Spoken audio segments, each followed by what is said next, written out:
Okay, the recording has started. It is 9:30 a.m. I have a timer set for 30 minutes to start wrapping things up so we don't go over. We are planning to get you out of here at 10:20. So hello, everyone. Good morning. We got some folks in the room and some folks online here.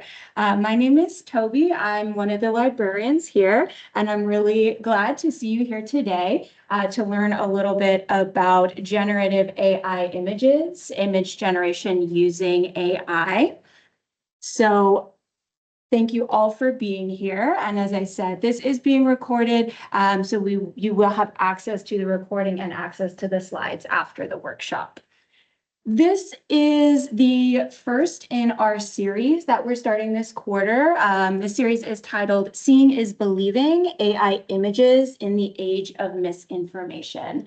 So today we are talking a bit more practical. We're looking at this from a more practical angle. How do I generate images using AI, and building into conversations around, is that something that you want to do? Is that something that you're interested in doing? Getting a bit of familiarity with the tools that are out there, with their capabilities, and thinking and reflecting on whether that's something you're interested in engaging with. And if so, what are some ways to accurately and responsibly cite and attribute work that is created by generative AI? So a bit more on the practical side of things today.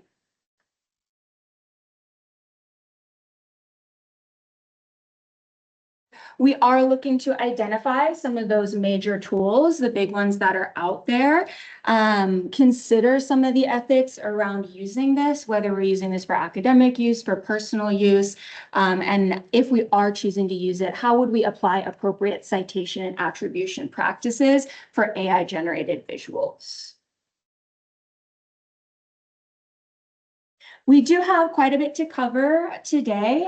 Really want to look at the tools and look at actually using them. Again, much more practical here. Next week, we're going to go a bit more into the question of if we're on the receiving end of AI-generated images, how do we know what is real and what is fake? How do we evaluate images? But today, we're taking a step back and we're looking more at the, hey, if this is something I'm interested in, how would I use that? And I think through that, the goal is that we are going to, that is also going to strengthen, hi y'all, welcome.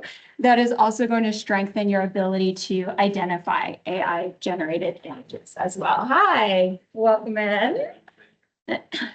We are just getting started with our workshop today. I do want to let y'all know that we are recording and it will be available online after, and you'll also get a copy of the slides. All right. And my name is Tobi. Nice to see you. All right. So we're going to do some introductions. If we feel comfortable, we have about 4 folks in the room and we have people on the teams. If you are on Teams and you'd like to unmute and share, feel free. If you would like to type in the chat, feel free. If you're not comfortable sharing at this time, we're not in a position to do so, that's totally fine as well. But I would love to get the conversation started, kind of some discussion around this topic. So if you feel comfortable sharing, what's your name? What program or position are you in at the college? And have you used AI to generate images before? Is that something that you've engaged in?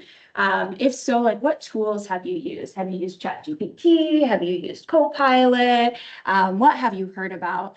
And if you have any feelings that you'd like to share, you know, a lot of folks feel nervous about this, right? Maybe we feel a little bit uncertain, or maybe we're really excited about the opportunity to engage in and create images of something we could only dream of in our minds. So would you feel comfortable opening that up, Melinda? Yeah, thanks, Melinda. I've used several tools, but not heavily. I've used Copilot, I've used ChatGPT, I've used DALL-E. I've used actually the features within Photoshop, Adobe, which I think is actually ChatGPT based, but Yeah, I'm not sure. But I've played with it a little bit. I think, you know, the feelings I have about it are mixed. I've used it to create images for PowerPoint Yeah. during a class or, but yeah, I have mixed feelings because I have lots of friends. I have, people who, need to create, who pay other people to create art, right? And, what does that mean in the age? It's more like a high level concerns, I guess, and feelings about it. But in terms of my day-to-day life, I need something more, a PowerPoint that's like, okay, create this image. And it's kind of fun. It can be kind of fun to do. Absolutely. Yeah. Thank you for sharing. I love that you identified kind of both sides of that. And that echoes, similarly to what I feel as well. In a personal way, it can be kind of fun to engage and there can be some interesting personal uses, but there's a lot of bigger questions, a lot of bigger ethical questions that come up as far as intellectual property, job security, things like that. So I wish I had the answers. I wish I could tell you the answers to this. Unfortunately, I do not, but want to open the floor for discussion and consideration, and empower you to understand some of what's out there so that you can make a decision for yourself. Thank you, Melinda. And I see some notes in the chat. I'm going to get to and share those out. Let's see, in the room, we got 3 students here. Would anyone feel comfortable sharing? My name is Vladimir. I was in past copywriter from 2011 to 2015, and today I created a lot of articles in internet in this kind, and today now don't have this. I don't need anymore. AI took over his work. Yeah. I see you're a copywriter. Yeah, doing article writing. Yeah.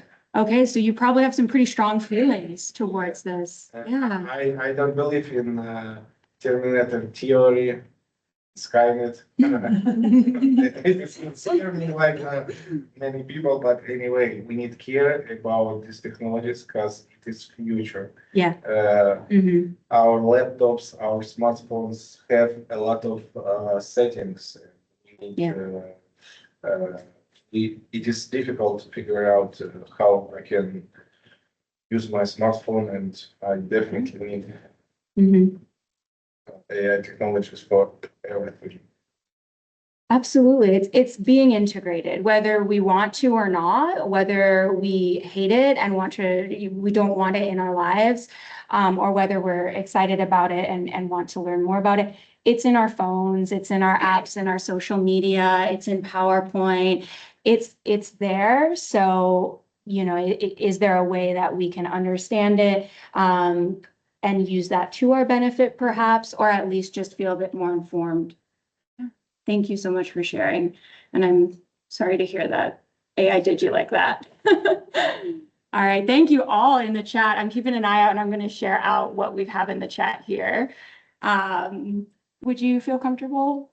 My name's Ben. I'm just a visitor. I try to not have anything to do with AI. Sure. I remember when we used to be able to pull out the batteries out of our cell phones. They took that away from us, and right now AI is tied into all these programs, but when it gets to the point where you don't have the option to work without it, like our phones. Yeah, absolutely. What do we do then? Like, Yeah. what if we don't want to work with technology? Incredibly important question. Yeah, absolutely. Thank you so much for sharing. And I do want to say this workshop, we are taking a bit more of a practical look at it. How would I use this technology? But it's definitely not saying you should use this technology. I think from what both of you have said, that's where we're going with today's workshop is like, hey, it's here. And so let's gain an understanding of what it is and how someone might use it. And then I can make my decision of how I would like to engage with it, but with a stronger foundation of knowledge about what that is and why I do or do not want to engage. But to your points, it's embedded, it's integrated into a lot of what we use now. So I think it is powerful to understand what's out there, and to be able to make that informed decision, about your use. Yeah. Comply. Yeah. My name's Jeff Hill. I'm going to college for a degree in business management. And I've never used AI to create any images before, but I know there's a lot of pros and cons to it. And I've heard that it's moving actually faster than the speed of light. Gosh, yeah. So I'm just trying to kind of keep up and just understand it as much as I possibly can, knowing that it is the future and that future is very near right now. Absolutely. Well, thank you for being here. Thank you for being here. Next week's workshop, I have a fun video showing the rapid increase in accuracy in generative AI images. If y'all, I don't know if y'all remember, but a few years ago, one of the first that came out was a video of the actor Will Smith eating spaghetti. And it was very poorly done. It was AI generated, but it was not very good. And just recently a new one came out, and it's very, very hard to tell that it's not the real thing. So to your point, it's accelerating so quickly. What the abilities of this technology is accelerating so quickly. To your points, right? It's here. What do we do with that? So I think you're in the right place today. And please come back next week as well, and in a few weeks after that. And I'm going to look into the chat, and thank you all so much for sharing. So we have Corinne, Rural Pathways Specialist. Thank you so much for coming. Welcome. We have Greg. Greg is one of the librarians here at SCC, like myself and Melinda. And Greg is also responsible for many of the AI workshops, generative AI workshops that we put on. Has used a few different tools, mostly Sora and ChatGPT, to generate images, and finding that the images are maybe flat or unoriginal and require a lot of specific prompting to do things that aren't original. It saves so much time. I know there are major problems with it, right? So we're hearing the same thing. I'm feeling the same thing as well. As we said, pros and cons. It saves so much time, but there are major problems. So where do we land with that? And that's what we're thinking about here today. Thank you, Greg. Maya in the Administrative Office Management Program, haven't used AI to create images, have heard of ChatGPT and others. I think AI images are interesting, but potentially dangerous. Absolutely. Yeah, so same things. And we will look at it, and again, today, practical. Let's generate an image. Let's just see it. Let's just rip the Band-Aid off. If we're feeling nervous, if we don't know, let's rip the Band-Aid off, generate some images, see what's out there. And through that as well, getting familiar with the capabilities, as I said, the capabilities of this, so we can see what is an AI generated image. Greg says maybe some of them look kind of flat. I agree. There's sometimes a feeling or a vibe we can get. The more that we look at them, the more that we in the future will be able to identify them and maybe not get tricked or convinced that something is real when it's not. All right. William in Business Hospitality, have never used AI to generate a picture or video, but use it as a tool to help with research. Absolutely. Perplexity is great for that, but haven't used it to generate images. So you're in the right place. We'll take a look at that here today. All right. Corinne uses ChatGPT to assist me in making emails shorter and more inviting when emailing students about their next steps. Absolutely. I'm curious how AI can assist with Excel spreadsheets. That is very interesting. Unfortunately, I won't be able to get into Excel spreadsheets today, but I'm going to jot that down and see if we can do a future workshop, because I think that is a very interesting topic. And I do have a little experience with Google Slides and Gemini on AI spreadsheets, or AI assisting with spreadsheets, that I'd love to share. Oh, yep. I'll keep it in mind for future sessions. Yes, absolutely. Corinne, I'm going to circle back to you and we're going to chat a little bit about that. We have someone else joining. Okay, does anyone else like to share? I see a hand up for Sandra or Sandra. Would anyone else like to share? It's okay if you don't want to. If you're driving or getting the kids to school, breakfast, I understand. Just on the chat here, y'all. Hi, this is Sandra. I'm in the Administrative Office Management Program, my last semester, and I've used AI to generate graphics for presentations but I noticed that it sometimes does not spell things correctly, and after several prompts, it still doesn't spell it correctly. And when I ask for sources, it just says it pulls it from many sources. So then it makes me leery about using any of that type of thing. Absolutely. Yeah. Thank you for sharing. I think that's completely valid. If we don't know where it's getting the information from, are we going to trust that information? And also kind of maybe what's the point of using a tool if it's not going to utilize that, if it's not going to execute or follow through on the prompting. We'll talk a little bit about the question of text and how generative AI does with text and images.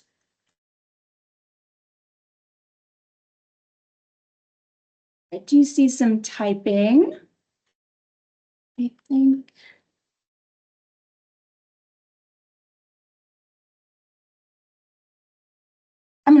We're gonna move forward. All right, y'all. So thank you again for sharing. It sounds like we're all in a pretty similar place. Like, there's some interesting things, but there's some bad things. But hey, it's here. It's here, and what do I do with that? So again, this is a lot more practical workshop here. I hope everyone can come to the next two, but I do think that this is a good place to start with this. So what I have for you here is really the question of how does it do it? How does AI generate images? And I won't pretend to be an expert on this. I had to read quite a few descriptions and watch a few videos to get even a general understanding of how this works. But I found this quote to be quite interesting because it's coming from Canva. And Canva is a kind of a graphic design website software that a lot of folks use to make flyers, to make presentations. And Canva now has AI images integrated. So that integration, it's here. What do we do with that? And this is what Canva says about how they create AI generated images. So what is happening? The model is scanning images, millions of images across the internet. Side note, is that a copyright problem, right? Whose images are they? Do they have my image? My image is on the internet. Are they looking at my image? How do we know about that, right? But that's what they're doing. They're scanning millions of images across the internet along with the text associated with them. So text in the metadata of the image, describing what it is, in the captions of the image. So the model is getting an understanding, it's spotting trends in the images and the text, so it can start to guess what fits together. So that when you say dog, it has a general understanding of what pixels create an image of a dog. So it's not taking different images and putting them together. It is actually generating a new image based off of the text that you put into it. Once the model can predict what an image should look like, it creates entirely new images for you to choose from. So it is creating something completely new. It's looking at millions and millions of images out there, and we're not sure where those images are coming from, whether these algorithms, these models have permission to look at those images, but they're looking at those images. Yeah.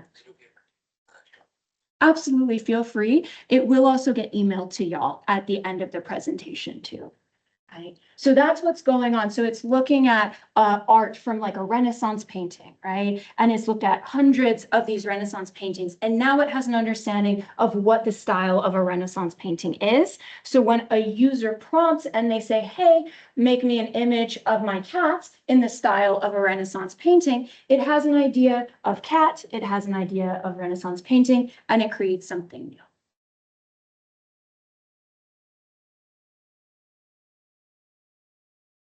Does that make sense? Yeah, and it's okay for the answer to be no, because it's confusing what's happening with this technology, right? I don't pretend to understand it at a deep depth, but I think by using it, by engaging ourselves, we can get a better idea of what's going on there. And I can see in the chat here some other uses of generative AI. Corinne, fantastic questions. I think we need to definitely circle back with you and put together some more programming, because I feel similarly. Is it possibly a crutch? All right. Janelle, you have a hand up. Yeah, Toby, I am wondering about the description that you've just given us for the way that Canva creates AI generated images. But I'm wondering, do you think that that's pretty consistent across AI image generating AI tools, that is the way that they are creating their images as well, or is that unique to Canva? No, fantastic question. So I did look into this and looked into a few different articles on this topic. Places like OpenAI are not very friendly about sharing it, but PBS did a great insight into it and went to a data scientist at UC Berkeley who confirmed that this is where the technology is now and that this is what is happening across the board. They used to use something called GANs, Generative Adversarial Networks, where it was a much lengthier process to generate an image, but this technology with the machine learning models where it's scanning and it's understanding and it's deconstructing and reconstructing is what is enabling the generative AI to create images and videos so quickly. At least that is what I saw, but I am happy to learn more about that as well. Great question. I think I had another quote from that data scientist later in the presentation. Okay. What I love about these workshops is I come in and I have this content and I think we're going to get through all of this great stuff, and then the participation and the discussion is the meat of it. So if we don't get all the way through, I do want you to know that this is going to be made available to you. I'm looking at the clock now and I'm like, how did 20 minutes pass already? But it passed because of the fantastic interaction and participation. So thank you. All right. Here's a little data for you. I do want to draw your attention to the fact that this data, and I've dug pretty deep for data on this, but this was the most referenced information that I could find and the most recent, and yet it is August 2023. But what we can see here, a number of AI created images as of August 2023 was already at 15.47 billion, 15.5 billion. And this is looking, breaking it down for 4 of the biggest models. So we are going to look at some of these today. So Stable Diffusion, and again, learning outcome here, just hearing these model names. So if you maybe hear these words later, you have some familiarity. Stable Diffusion is probably one of the biggest ones. This is a paid model. DALL-E 2, we're up to DALL-E 3 now, and that's ChatGPT OpenAI. That's their model. Adobe Firefly, so your Adobe, your PDFs, your Photoshop, things like that, their model, and Midjourney, another really popular paid model. We are seeing over 15.5 billion images. So again, to the point, it's here. These images are out here, and we might ask ourselves, have I seen one before? And the answer is likely yes, you likely have. So let's look at some of them. Let's look at some of these models. Let's look at what they create. And let's get a little bit more familiarity with how we might use it or how we might recognize an image that's generated by AI. This is quite wild to see, right? 15.5 billion. And that was 2 years ago. So we can only imagine. My hypothesis is more recent data is hard to find because it's happening so much. This website at this time, they shared a statistic that they were seeing 34 million images generated a day. 34 million images generated a day. So it's here.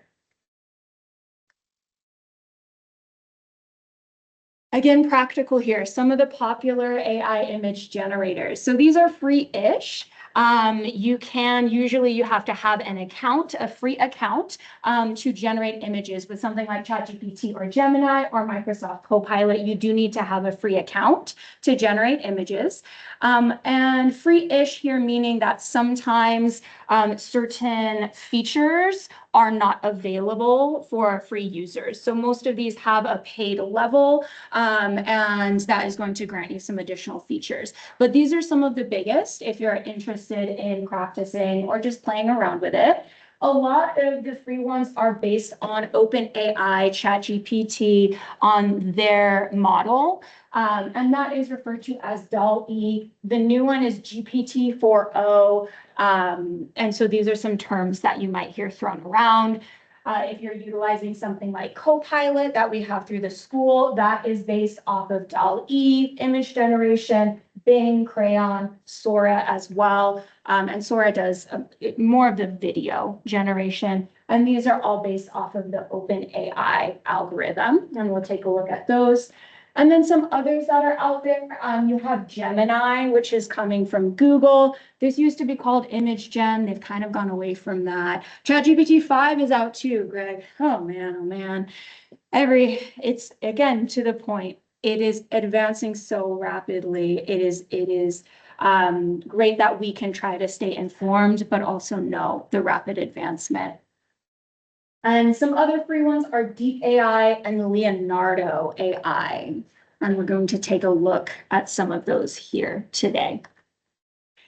Just have 3 on the paid that are really popular. And you can see those 3 are the ones from that pie chart that we had earlier. These are the 3 biggest for paid: Midjourney, Stable Diffusion, and Adobe Firefly. These are some big names in the game, and they don't have a free version at all, at least not that I was able to find. These ones are, but we are going to look at some of the images that can be created by these. The free-ish, they usually, as I say, they have a free, but there's also a paid option for that too.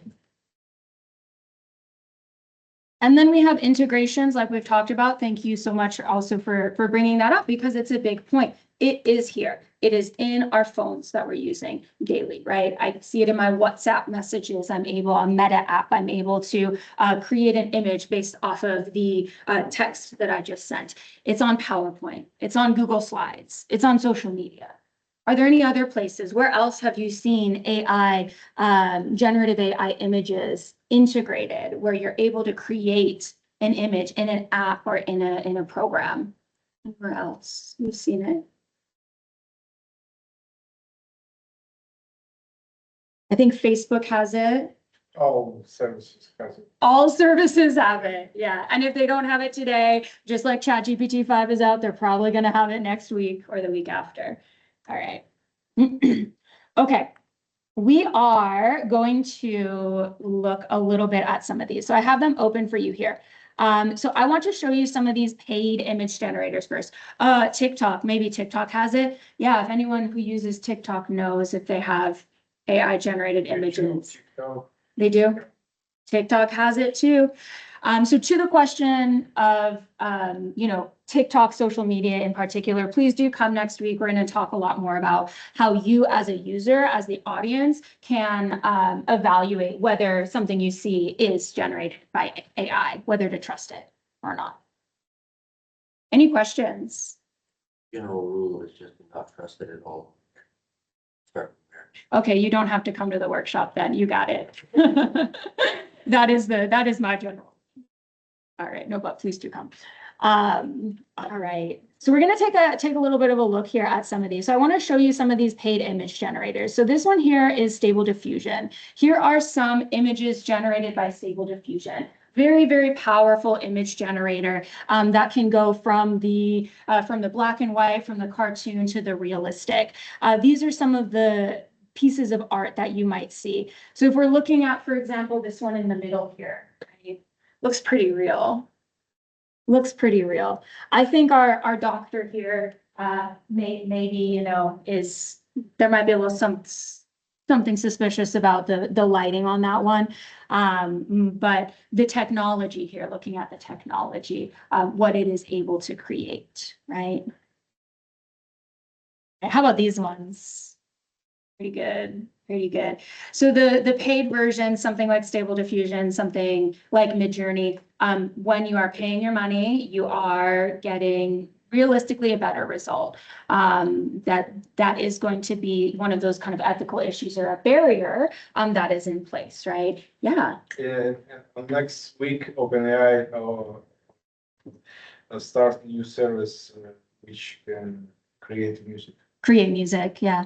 And with music, with any of these creative works, with writing, right, with images, how are they training that? Whose data are they using to train that? That's my alarm that I have 20 minutes left. Not a good sign for me.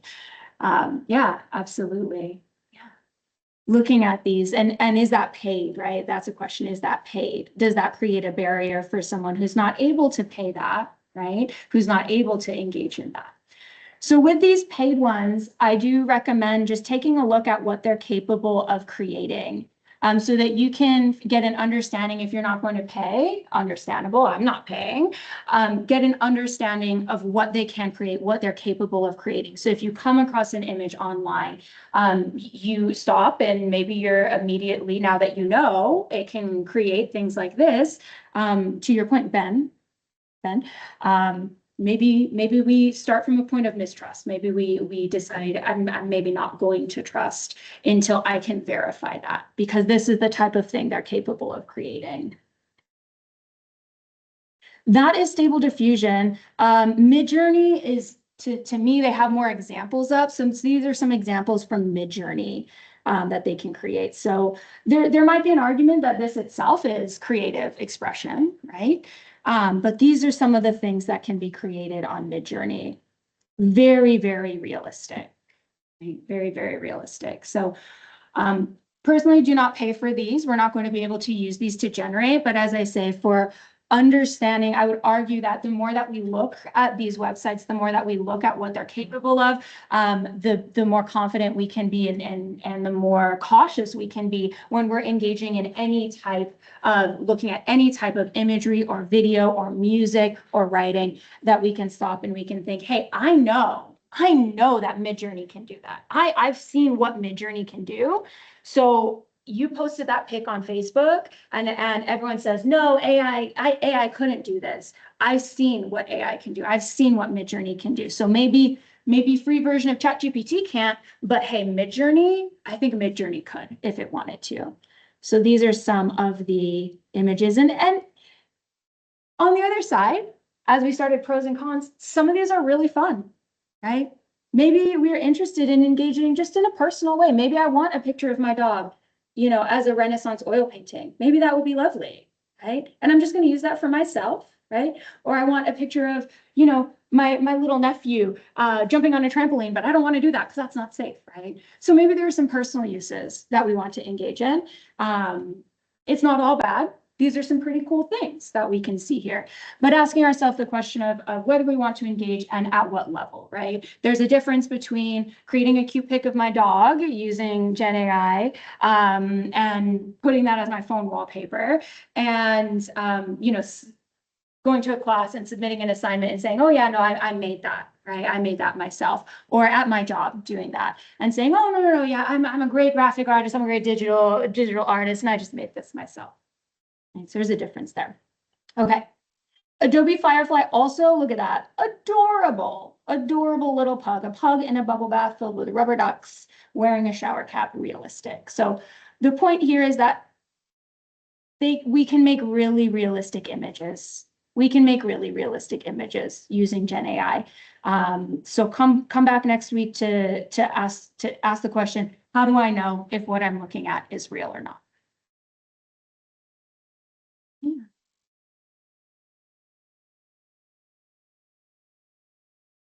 I would like to take a look at actually utilizing some of these. So we're going to look at some of the free ones, again, from the more practical perspective here.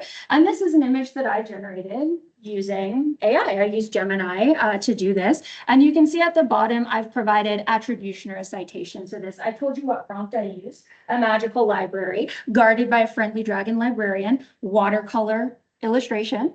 And I liked it. I thought that was kind of fun. So again, we got the pros, we got the cons, right? There is some good and there is some bad. I'm telling you, I'm admitting, hey, I used Gemini to create this, right? And it's kind of fun. So we have 3 prompt examples here, and I'd like to put one of these prompts into our free AI generators. Which one should we do? We have a dinosaur wearing sunglasses and driving a red convertible along a coastal highway in 1980s retro style. We have a corgi superhero flying over a futuristic city at sunset. in the style of a comic book illustration. Or we have a medieval knight trying to use a modern smartphone painted in Renaissance oil painting style. Which one would you like to see? Corgi superhero? I see Corgi superhero in the chat. Yeah. Okay, let's take a look. All right. Okie dokie. So I've opened up some of these free ones. Again, you'll get a copy of this, so you'll be able to access these links. I'm going to start with Crayon here. So Crayon is based off of the OpenAI DALL-E, and Crayon, you actually don't even need to have an account because it is a focus on generating images and videos. You can see a slightly different interface here with some examples. So I'm going to go ahead and post in my prompt here, and you'll notice that my prompt has a few elements. We have the setting of this, right, over a futuristic city. We have the who are we looking at here? We're looking at a corgi, and we have a style here as well. So let's take a look. Wants to verify. And you'll notice with something like Crayon, it's free, but again, it's free-ish. There are features that you don't get access to if you're utilizing it from the free version. So if you're doing, if you're paying for Pro, you're able to like make more than one image at a time. You get a little bit of a privacy benefit with that on some of them. Maybe you have a limit on how many you can create. And they can take more time, whereas when we have a paid account, usually the process is a little bit quicker. But here is our results of our corgi superhero. It's kind of small, a little bit hard to see, but this is our corgi superhero flying over a futuristic city at sunset in the style of a comic book illustration. And that is how easy it is to create an image like this, right? So what does that mean for folks who have gone to school, who've gone to school for graphic design, who have gone to school for photography, and this is what they do, or they're painters, they're illustrators, right? When it would realistically take hours and hours of time, and now this machine can come and do this. I worked at Amazon and every books covers created with AI. With book covers created with AI. Oh. Mm-hmm. And how do you feel about that? As a consumer, if you were buying a book and you picked it up and the cover was created with AI, what would you think? Mm-hmm. Would you be interested in reading that book, or would it affect your interest in that? Probably affect it. You would be less interested or more interested? Less It's interested. very powerful technology because next step is reading our minds. I hope not. Sorry. Yes, it was in 2013. Yeah. And it was Elon Musk's, his pulpit, he's already doing it. Yeah. Well, I hope that we can share some information and help you feel a little empowered, and we can all together keep learning so that we know exactly what's going on with our information, with our creative works, with our minds. Yeah. Some audiobooks are AI, not read by AI, not realistic. Absolutely. And I believe we're going to be talking more about this. I know we'll touch more about on this more next week and in our third workshop as well. What does this mean? Big picture, what does this mean to creativity? What does this mean to authenticity? What does this mean to us as a society, as a culture, when this is here now, when we're seeing audiobooks that are read by AI, when we're seeing book covers, right?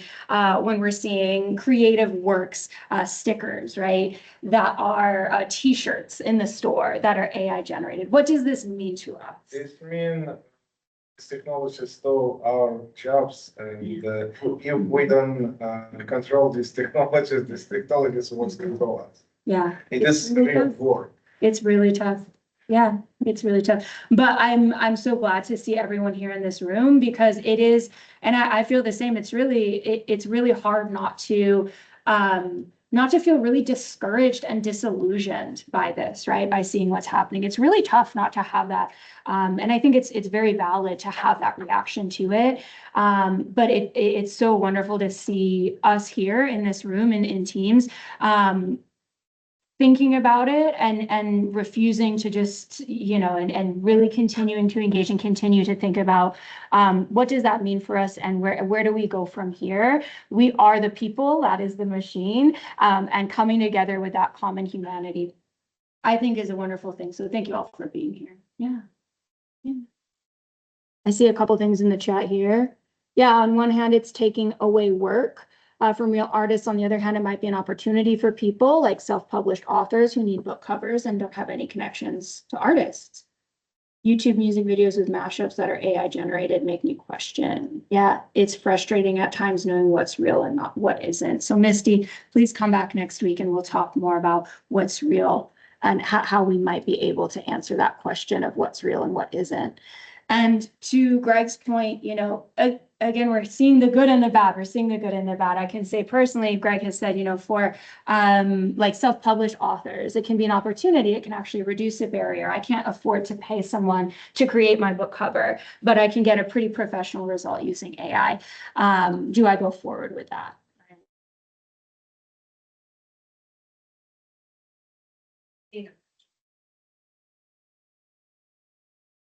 I think there is something to be said for generative AI images in particular.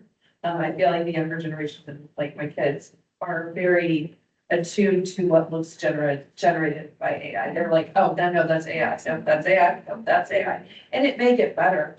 But I think to the point of individual artists, I think it may ultimately swing backward on some level where human created work is going to be even higher value. Mm-hmm. Because of that, because it does take talent, it does take creativity that AI doesn't have to create something unique and different. So it's a little bit of both, right? If it's so easy to create something like this, but then somebody comes along with real talent that has to be developed. I say real talent, like, yes, it's talent to create a prompt, but it's different than you have to like image and create something like this on your own. So I think, you know, there will probably be a swing in the other direction, at least in terms of that, but you know, those artists will become inward and hard to be. Yeah, so I completely agree. Yeah. And I saw some nodding over here as well. All right. Just have about 8 minutes left. So I do want to throw this prompt into a few more. And I want to let you know the latter half of this presentation specifically refers to citation styles in an academic setting if we are choosing to utilize that. So those are things like APA and MLA. And that information, it will be available to you. So it's okay if we don't get to it. I would love to, but it's okay because you can go ahead and follow those steps and this will be made available to you after. But let's see this corgi somewhere else. And I actually do want to do one thing. So with Crayon, with some of these AI image generators, you can't do this as easily with like your Gemini or your Copilot, but some of them allow you like to retouch to ask for a change. So can put the corgi's paws in front.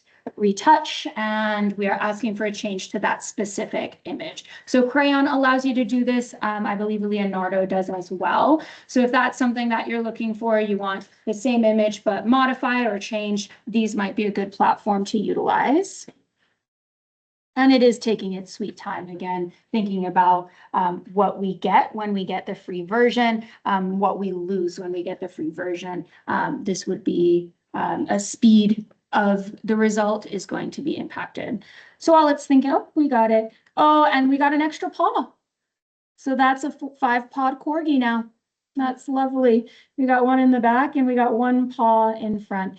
So seeing here, quite a significant difference. And I won't say that this was the best prompt. I probably could have reworked the whole prompt, but quite a significant difference between what a free site is doing and what one of our paid sites are doing.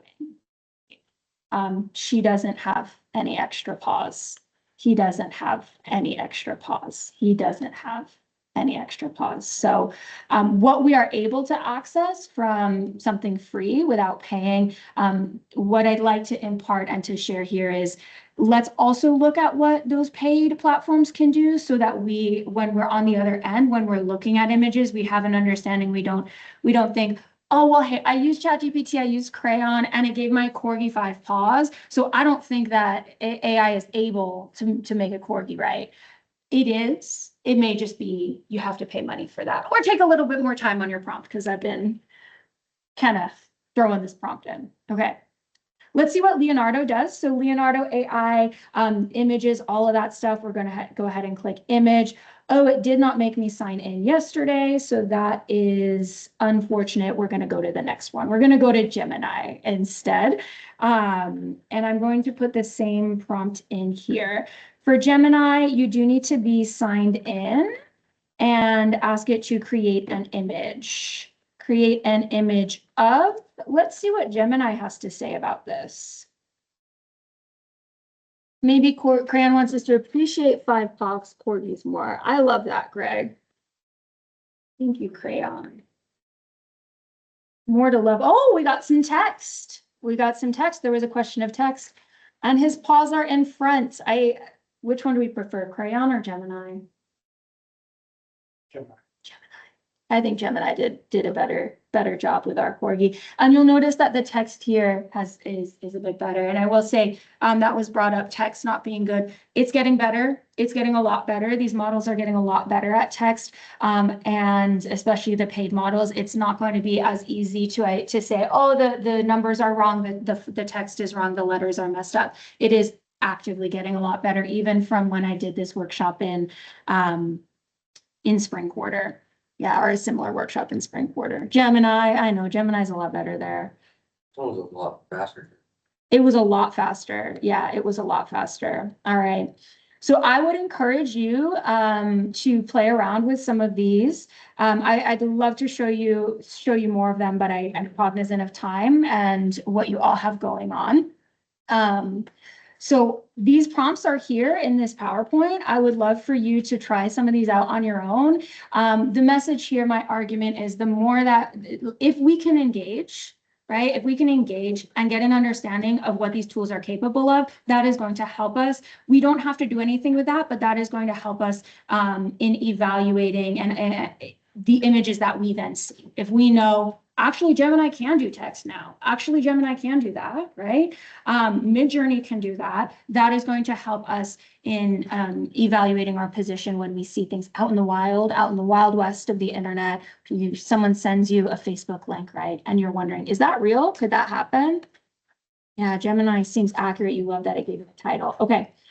I do want to wrap things up, get you all out of here at 10:20. So just very quickly to go over the remaining content here. I'm just pointing out some of the prompt considerations, and you'll see that reflected in these prompts if you are interested. In your prompts, you can let it know the style, let it know the subject, the setting. You can share composition, what's in front, what's in back, the lighting of it, and you can specify text. So there can be different elements to your prompt to impact your result. Again, encourage you to play around with this. Try some of these prompts and then come up with your own, right? You can even upload a picture if you want and say, you know, take my dog and do this with my dog. If you feel comfortable. When you're choosing a tool, we went through some of these here today. You're going to be thinking about the cost of those tools, the privacy of the content. So, hey, if I upload a picture of my dog, what are you doing with that picture of my dog? Are you now training your model on the picture of my dog? And I would say with anything free, be very suspicious of that, right? Is it truly free, or are they using your data to continue to train the model? So that is something when you have a model like Stable Diffusion where you're paying, you are getting a lot more privacy of what you put in and what you get out. Think about the customization of the output. Like we saw with Crayon, you're able to change it afterwards. You're able to say, put the corgi's feet in front. Whereas something like Gemini or ChatGPT, it gives you a new picture every time.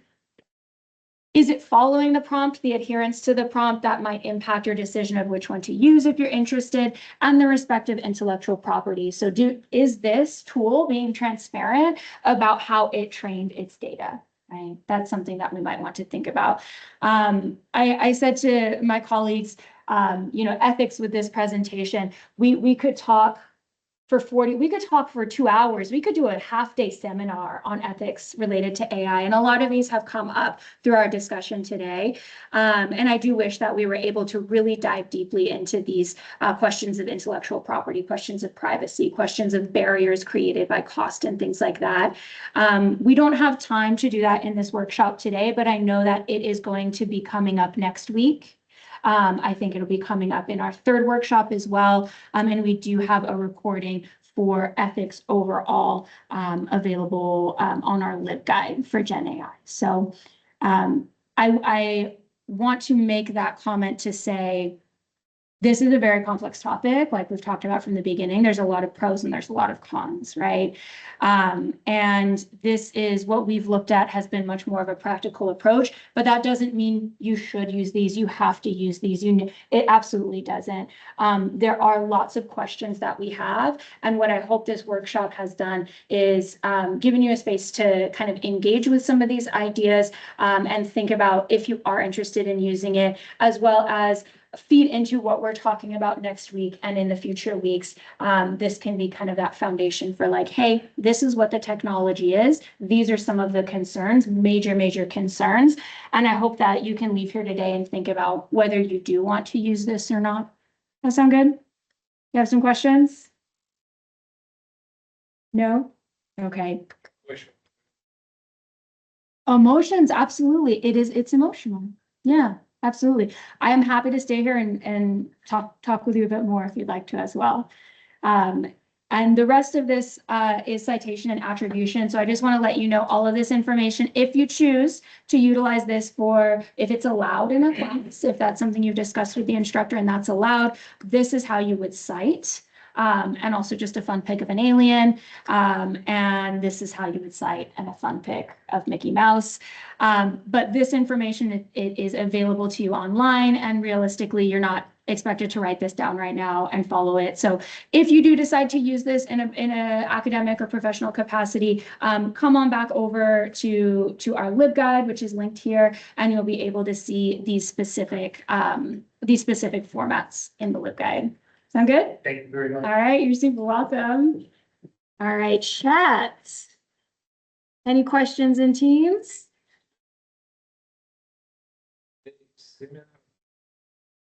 No. Можно ли час или полный целый об этом базаре откуда и онлайн вот вы делаете? And how we can get this link? The link for citations or for the PowerPoint? What we see on our. What we see on here, you'll receive an email. We'll send out an email. Oh, okay, that's fine. I'll take your email down then. Yeah, if you could write your email down for me, then I'll be sure to send you the email. Any email you like, your favorite email, your least favorite email. All right, going over the chat here. Yeah, thank you so much. I'm sorry we weren't able to get through all the content, but as I said earlier, I think the discussion is honestly the best part. So, yeah, thank you so much for coming. I'm going to go ahead and stop the recording now.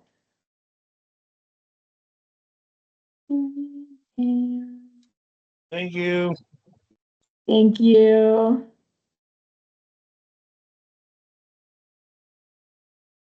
Thanks. And we are going to- My email. Absolutely. It's too small.